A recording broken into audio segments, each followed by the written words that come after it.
बिस्मिल्लाहिर्रहमानिर्रहीम, अस्सलाम वालेकुम। Welcome to cattle market Karachi and Pakistan media today. दोस्तों, एक मरतबा फिर से हाजिर हूँ एक बहुत ही इंफॉर्मेटिव वीडियो के साथ। इतनी इंफॉर्मेटिव वीडियो है, मैं नहीं समझता कि इससे पहले मैंने कोई वीडियो बनाई है या फिर यूट्यूब पर भी मैंने इस तरह की कोई वीडियो नहीं देखी कि किसी फार्मर ने या किसी चैनल ने इस तरह की कोई वीडियो बनाई हो या ऐसी कोई इन्फॉर्मेशन दी हो। ये जो टॉपिक आज मैं डिस्कस करने वाला हूँ, ये काफ़ी टाइम से, कई सालों से मैं समझता हूँ, हर साल बकरीद पे आप लोग की रिक्वेस्ट रहती है कि भाई जानवर जब आप ख़रीद रहे होते हैं मुज़म्मिल भाई, तो उसकी सिलेक्शन कैसे करते हैं, उसमें कौन कौन से की पॉइंट्स होते हैं, ब्यूटी पॉइंट्स होते हैं, उसके स्ट्रक्चर के हवाले से कौन कौन से पॉइंट्स होते हैं जिनको मद्देनज़र रखते हुए हमने बकरीद में जानवर ख़रीदना चाहिए, या फिर उससे पहले अगर हम पलाई पे पलवाना चाह रहे हैं किसी फॉर्म की कैटेगरी का जो जानवर है, तो उसमें हमने कौन कौन से की फैक्टर्स हैं, वो कौन कौन से पॉइंट्स हैं जो हमें देखने चाहिए, जिससे हम उसकी वैल्यूएशन के एक जानवर की एक आइडिया लगा सकें और उस हिसाब से फिर हम उसकी जो है ना वो कीमत दें। इसके लिए मैंने सोचा है कि भाई अपनी जो मुझे रिसर्च में मालूमात है वो भी शेयर करूं, लेकिन आज मैं इंशाल्लाह ज़र्रार कैटल फार्म पे जैन भाई को मैंने पकड़ लिया है और इनका माशाल्लाह इतना बेहतरीन एक्सपीरियंस है। इनके जो क्लाइंट्स की सेटिस्फेक्शन है वो मैं आपको पिछले वीडियोस में दिखाई चुका हूँ, लेकिन आज मैंने बोला है कि भाई आज आपका जितना भी एक्सपीरियंस है ना वो आपने मेरी ऑडियंस के साथ शेयर करना है। और I am more than happy to tell you guys के जैन भाई is one of those farmers के अपना एक्सपीरियंस शेयर करते हुए ना कंजूसी नहीं करते बल्कि खुश होते हैं। ऐसे ही फार्मर्स की हमारी इस इंडस्ट्री को ज़रूरत है। ज़्यादा देर नहीं करते। अस्सलाम वालेकुम जैन भाई, कैसे हैं आप? वालेकुम अस्सलाम मुज़म्मिल भाई, ठीक ठाक, आप बताएं कैसे हैं? मैं ठीक हूँ। अच्छा ये बताएं किस बछड़े को आज आप फीचर करने वाले हैं, किस बछड़े को दिखाने वाले हैं इस वीडियो में? यार इस फार्म की जो शान है फैंटम, जिसकी लास्ट टाइम आपके पेज पे हमारी पिक्चर भी डली थी, आपने फोटो शूट किया था बिल्कुल बिल्कुल, इतनी पसंद की एटलीस्ट ऑफ सीजन में 1700 उस पर लाइक्स आए मेरे बहुत। मैं आपको बताऊं क्या, उस बछड़े के पीछे यकीन करें उसी के 2 दिन बाद या 3 दिन बाद जो है ना वो एक कस्टमर आ गया था हमारे पास माशाल्लाह। तो वो उस पिक्चर को मैंने एज अपना जो है ना वो व्हाट्सएप की डीपी भी लगाई हुई थी, आपके फेसबुक पेज पर भी वही लगी हुई है माशाल्लाह, वही लगी हुई है, कवर पिक्चर भी वही लगी हुई है। तो मैंने वो बछड़ा मेरा समझ लें सेंसेशनल जो है ना उसकी एक फोटो शूट हो चुकी है। ब्यूटी तो है डेफिनेटली, लेकिन उसको उस कैमरे में कैप्चर आपने किया ना, तो वो नज़र जब लोगों की उस पर पड़ी तो माशाल्लाह से बड़ा उसको सराहा गया और अल्हम्दुलिल्लाह वो 2 से 3 दिन के अंदर अंदर बछड़ा मेरा माशाल्लाह से सेल हो गया। सही। तो आज बस उसी बछड़े को जो है वो थोड़ा सा हम देखेंगे सामने रखते हुए और उसी के स्ट्रक्चर को भी देखेंगे कि क्या उसकी ब्रीड है, किस तरीके से हमने उसकी सिलेक्शन क्या थी, उसको खरीदते हुए हमारी सिलेक्शन क्या थी। सही है। और उसका रिजल्ट कैसा जा रहा है पलाई पे अभी तक। चले, इतनी ज़्यादा बातें हो गई हैं, बछड़े की जो है वो इतनी टीस क्रिएट हो चुकी है, तो मैंने बोला इससे पहले कि मज़ीद टीस क्रिएट हो, हम बछड़े का आपको एक छोटा सा टीज़र दिखाते हैं, उसके बाद अपनी वीडियो को कंटिन्यू करते हैं। वीडियो बहुत ज़्यादा इंपॉर्टेंट है, मैं आपको बता दूं, तो एंड तक वीडियो देखिएगा, वरना जो इस वीडियो की इससे बेनिफिट है ना वो आपको नहीं मिलेगा। टीज़र देखें, उसके बाद फिर इंशाल्लाह अपना इंटरव्यू कंटिन्यू करते हैं।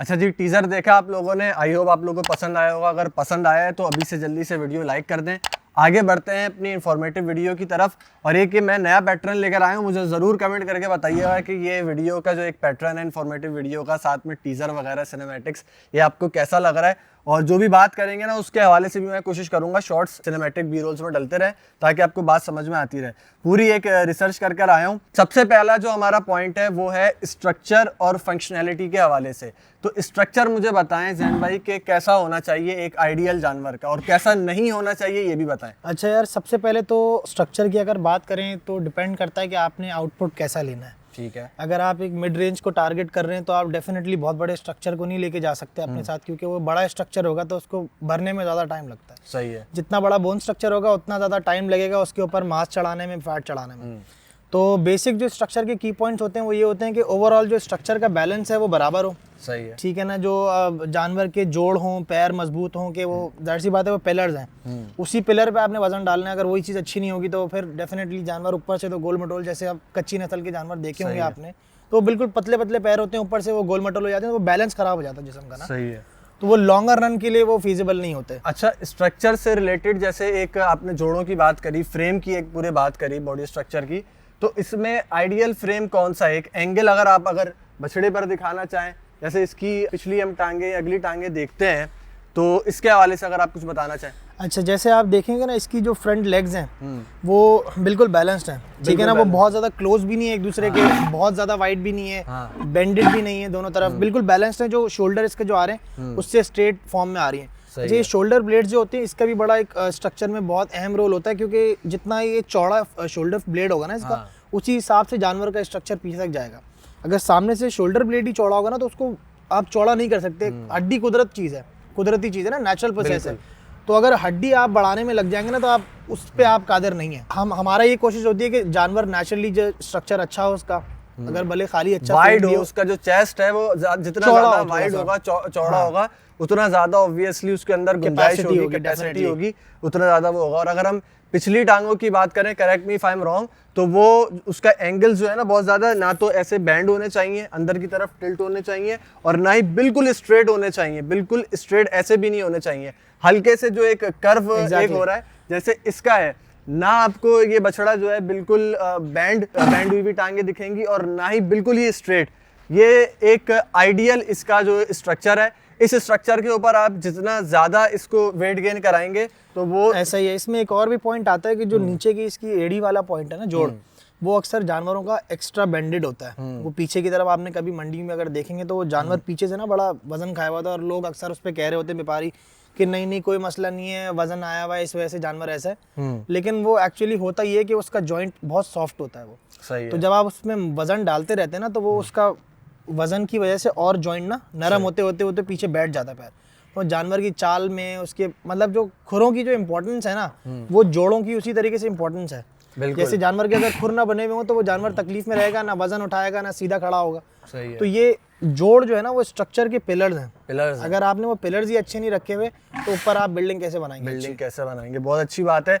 इसी से रिलेटेड जो उन्होंने अभी पैरों की बात करी, दूसरा मेरा एक पॉइंट है वेट डिस्ट्रीब्यूशन एंड मूवमेंट, वो कैसी होनी चाहिए? जो आपने खुरों की बात करी, इससे आप जरा मुझे बताएं। ये देखें ना, डिपेंड करता है कि जानवर की अपनी बनावट कैसी है। अगर वो उसकी ब्रीड बिल्कुल देसी ब्रीड का बछड़ा है और झोलदार नस्ल है उसकी, और बहुत ज़्यादा लेंथ नहीं है बछड़े की, बेल बहुत जो है ना वो बेल अच्छी है, लेकिन जो लाम है बछड़े का वो बहुत ज़्यादा एक्स्ट्राऑर्डिनरी लंबा नहीं है, तो बिल्कुल बैलेंस स्ट्रक्चर होना चाहिए। यानी कि उसके पीछे वाले पैर जो है ना वो आगे वाले पैरों के पैटर्न को फॉलो करने चाहिए। सही है। जब वो चल रहा है, यानी कि जहाँ कदम वो अगला रख रहा है तो पिछला कदम भी उसका वहीं पर ही आना चाहिए। मोर और लेस 19-20 आगे पीछे, क्योंकि जमीन ऊपर नीचे होती तो एग्जैक्टली तो नहीं हो सकता, लेकिन मोर और लेस उसी जगह उसी पैटर्न को फॉलो करेगा वो। अगर वो बहुत ज्यादा डगमगा रहा है इधर उधर, होता ही है कभी कभार बहुत ज्यादा एक्स्ट्राऑर्डिनरी ह्यूज जानवर होते हैं तो उनके पैर चाल थोड़ी सी डगमगाते हैं, इधर उधर डोल मारते हैं। लेकिन बेसिक जब स्टार्टिंग पे स्ट्रक्चर की बात करेंगे ना तो उसमें फिर हमें ये चीजें थोड़ी सी देखनी इससे हमें ये आइडिया होता है कि इस जानवर का जब इसके ऊपर आप ज्यादा वजन डालोगे तो उसकी वेट डिस्ट्रीब्यूशन होगी किस तरीके से। बाज़ औक़ात इसका मैं आपको एक आइडिया दूंगा, मुंह खुर में जानवर आया हुआ होता है तो उस वक्त उसकी चाल ही बिल्कुल बिगड़ी हुई होती है, तो उससे एक आपको आइडिया हो जाता है। लेकिन अगर एक नॉर्मल जानवर भी लड़खड़ा के चल रहा है या फिर पाँव बिल्कुल ही अजीब से अगला कहीं रख रहा है पिछला कहीं रख रहा है, तो इसका मतलब उसका बॉडी स्ट्रक्चर ही इतना खराब है। सारे जानवर होते हैं जो पिछले पैर ना खोल के बाहर की साइड पे रख रहे होते हैं, तो वो उस तरीके से वेट कभी गेन कर ही नहीं पाते कभी। क्योंकि उनकी जो अनबैलेंस्ड एंगल होता है, सारा फ्रेम जो होता है ऐसे ही है। ठीक है।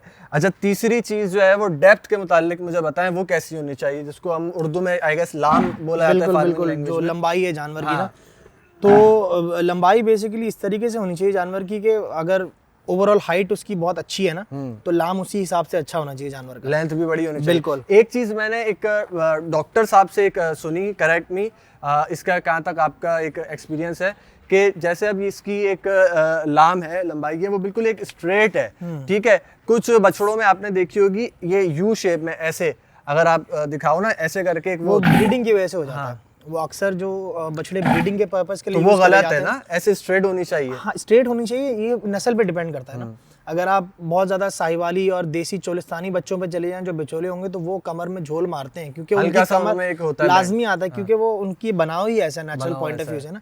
प्योर साहिवाल और चोलिस्तान की नस्ल के जो बच्चे आपने देखे हैं अगर, तो वो हल्का सा सलामी के पीछे से झोल मारेंगे। बहुत एक्स्ट्राऑर्डिनरी झोल मारना भी वो भी गलत है, क्योंकि वो स्पाइनल कॉर्ड उसकी होती है वहाँ पे, उस पर जब वेट आता है तो वो खराब हो जाती है, उस पर फिर जानवर को पेन होता है, तो वो उस पर आप ज्यादा वजन नहीं डाल सकते जानवर पे। बहुत सारे जानवर ऐसे भी होते हैं जिनके बचपन में बड़े अच्छी नस्ल होती है। मेरी आंखों देखा वाकया है कि बहुत आउट क्लास नस्ल की एक बछड़ी थी, हमने देखी थी, लेकिन वो उसके पैर घूम गए थे। 8 महीने की जो है वो बच्ची थी, तो उसके पैर घूम गए थे और वो बच्ची वजन आगे उठा ही नहीं पाती, तो वो बिल्कुल वेस्ट हो गई उसकी नस्ल। हालांकि बहुत एक्स्ट्राऑर्डिनरी नस्ल थी उसकी। जब शुरू में वीडियोस बनाता था ना, तो देखने को ये मैं आपको इसलिए बता रहा हूँ क्योंकि जो एक नया बंदा है, खरीदार है, उसको ये चीज़ें बाज़ औक़ात अट्रैक्ट कर जाती हैं। मुझे मैं कहता था अपनी वीडियोस में, तारीफ करता था कि माशाल्लाह इसकी कमर देखो कितना कर्व शेप है, कैसा यू शेप है। लेकिन बाद में मुझे एक डॉक्टर साहब ने करेक्ट किया कि मुज़म्मिल भाई ये तो इसकी यानी कि क्वालिटी को डीवैल्यू कर रहा है। बिल्कुल ऐसे, ठीक है।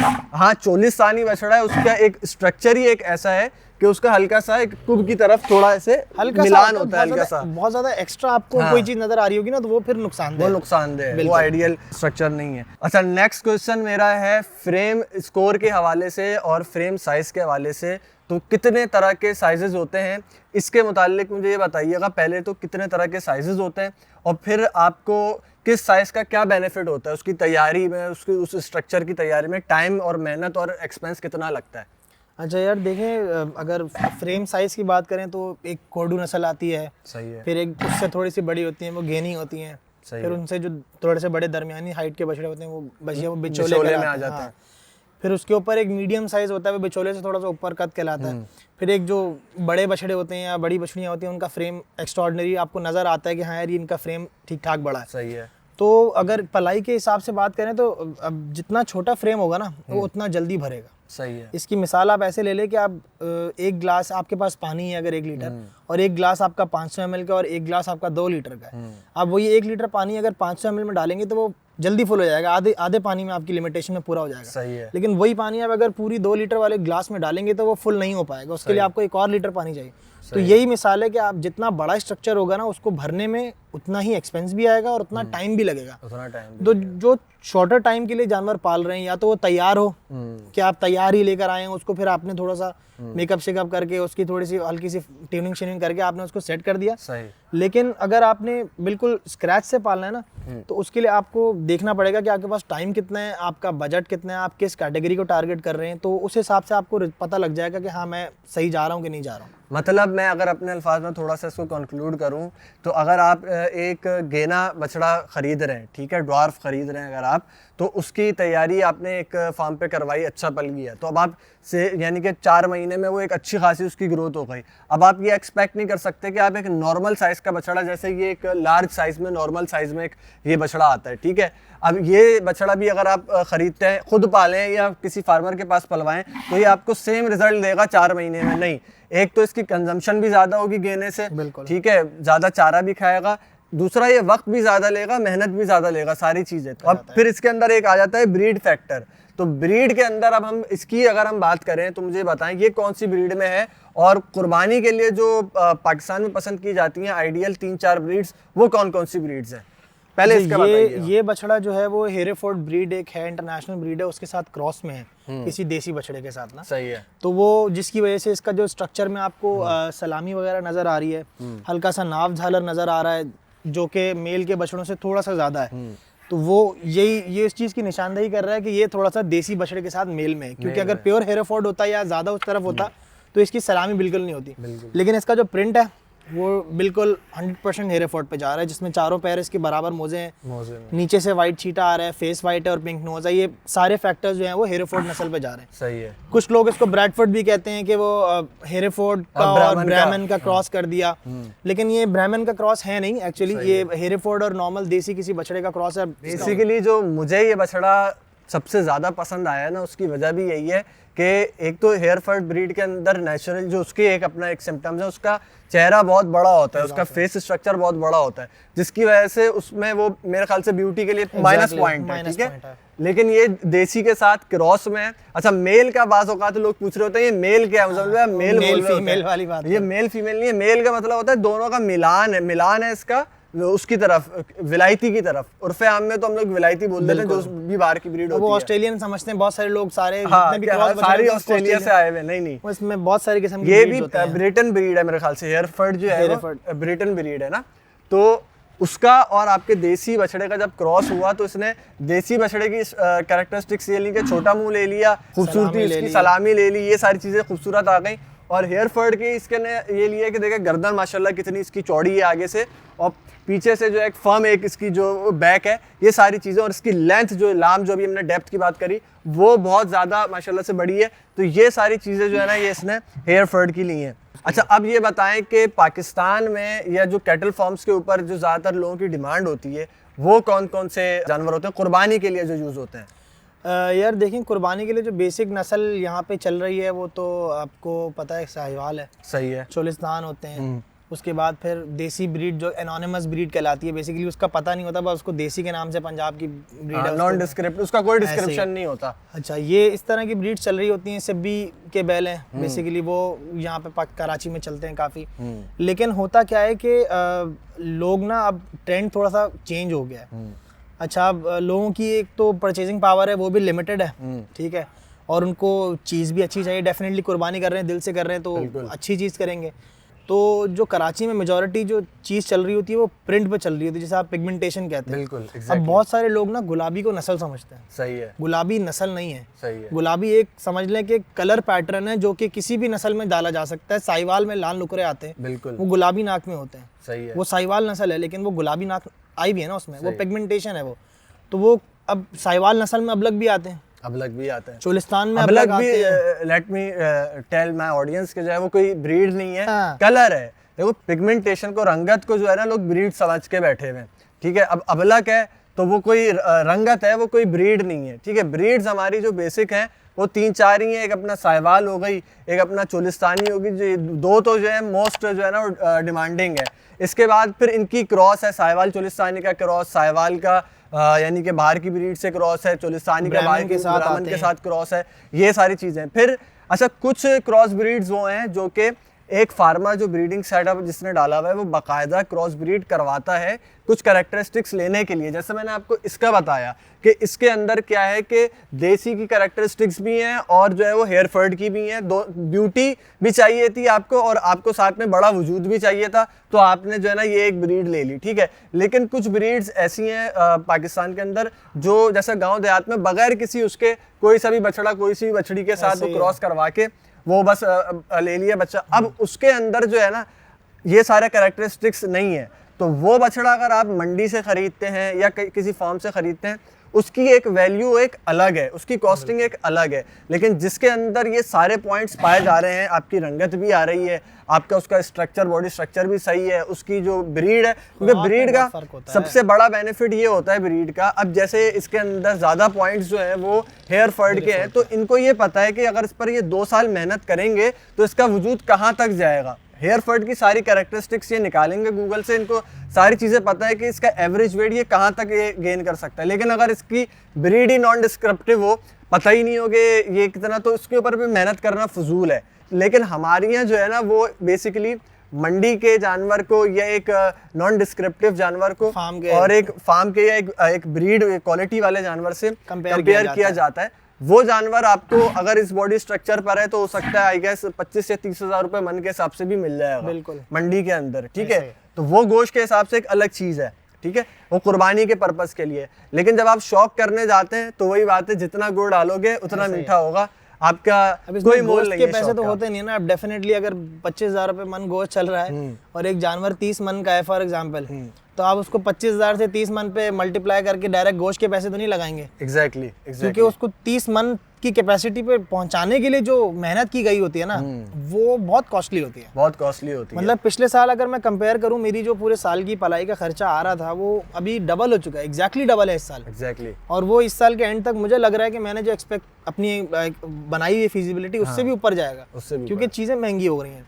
और ये सिर्फ इस इंडस्ट्री में नहीं है, ओवरऑल पूरे पाकिस्तान की इकोनॉमी में फ़र्क पड़ रहा है कि चीज़ें ओवरऑल महंगी हो रही हैं। ओवरऑल महंगी। तो अब लोगों को ये समझना चाहिए कि अगर एक जानवर है जो कि चराई पे नहीं पल रहा, वो खूंटे पे बांध के 2 टाइम का राशन खा के प्रॉपर मेडिकेशन के साथ प्रॉपर सारे जो लवाजमात हैं, घी मक्खन तेल, ये जो सब लोग समझते हैं कि नहीं होता, सब बोलने की बातें, तो मैं उनको कहूँगा कि आप आएँ किसी फार्म पे, किसी भी फार्म पे चले जाएं, विजिट करें। सीजनल जो घी चल रहा होता है, मक्खन चल रहा होता है, तेल का जब सीजन आता है तो वाकई होता है, ये वो रिजल्ट नजर आता है आपको जानवर। एग्जैक्टली। अच्छा, एक्सपेंसेस तो बाद में, सबसे पहली चीज़ जो हमने इतनी अभी एक बड़ी डिस्कशन की लंबी चौड़ी, तो उसमें हमने चीज़ की ब्रीड, जो लोग एक हैरत कर रहे होते हैं। इवन इनफैक्ट मुझे भी बहुत हैरत होती थी इससे पहले कि यार ये 2-2, 3-3, 4-4 लाख के बच्चे एक महीने के कैसे बिक रहे हैं, और कोई मेरे सामने फार्मर्स खरीद रहे हैं, या मैं बहुत सारे नामी गिरामी फार्मर्स को जानता हूँ, ये मेरे बराबर में खड़े हुए, इन्होंने माशाल्लाह इतने महंगे महंगे बच्चे खरीदे हुए मैंने देखे हैं।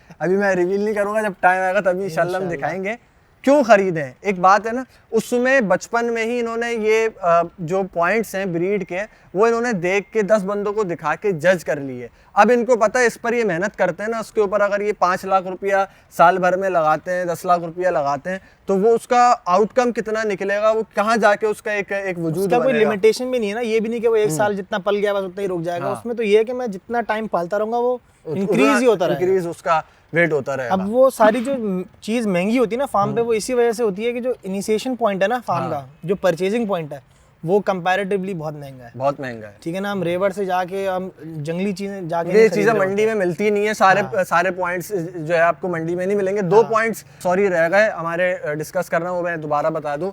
एक हमारा झालर जो है उसका बताइएगा कि उसकी क्या फंक्शनैलिटी है, और एक जो है वो आपका जो नाफा है, क्योंकि हमारे यहाँ बेसिकली जानवर की ब्रीड को पहचानने के लिए या ब्यूटी को सिर्फ 2 ही चीज़ें हैं, नाफा झालर। इसके अलावा जो हमने भी सारी चीज़ें डिस्कस करी हैं, उसके एंगल्स वगैरह स्ट्रक्चर, ये तो एक अलग। तो झालर और नाफे का जो है वो क्या एक फंक्शन है, या उससे क्या बेनिफिट्स हैं ब्यूटी वगैरह और दूसरी चीज़ों के बारे में? यार देखिए, नाफे और झालर से ना ग्रोथ का कोई ताल्लुक है नहीं। सही है। अब आप अगर प्योर हेरेफोर्ड को देखें या प्योर अगर आप जर्मन एंगस ब्रीड एक है उसको देखें, तो वो उनकी मीट यील्ड एक्स्ट्रा ऑर्डिनरी होती है, मतलब बहुत ठीक ठाक वजन गेन करते हैं, लेकिन उनका नाफा झालर नहीं होता। जैसे हमारा देसी में भागनरी आ जाता है, सिब्बी आ जाता है, उनके नाफा झालर नहीं होते, लेकिन वो वेट बहुत गेन करते हैं। नाफा झालर बेसिकली सिर्फ बनाओ में खूबसूरती ऐड करने के लिए लोगों की पसंद होती है। सही है। अब अगर नाफा फॉर एग्जांपल मेरा जो बछड़ा फैंटम, ये हल्का ये मेल में होने की नॉर्मल वजह से इसका जो है वो नाफा बहुत एक्स्ट्रा ऑर्डिनरी नहीं है। अब अगर आप इसी को किसी चीने बछड़े से जो प्योर चोलिस्तानी होगा उसका आप नाफा देंगे, जमीन तक जा रहा होगा, जमीन तक जा, लेकिन वो उसमें वो हुस्न नहीं होगा, जो प्रिंट है ना वो नहीं होगा। बिल्कुल। तो हर किसी की अपनी अपनी डिमांड है। ठीक है। जो कस्टमर्स आजकल मांग रहे हैं वो मांगते हैं खूबसूरती। जानवर अपनी खूबसूरती ही बिकता है। खूबसूरती कहाँ आती है कि अच्छा प्रिंट है, जानवर अपना जो उसका स्ट्रक्चर है उसके साथ जस्टिफाई हुआ है, हड्डी जो है वो भरी हुई है, कमर गोल है, सीने से अच्छा है जानवर, चेहरे का अच्छा है।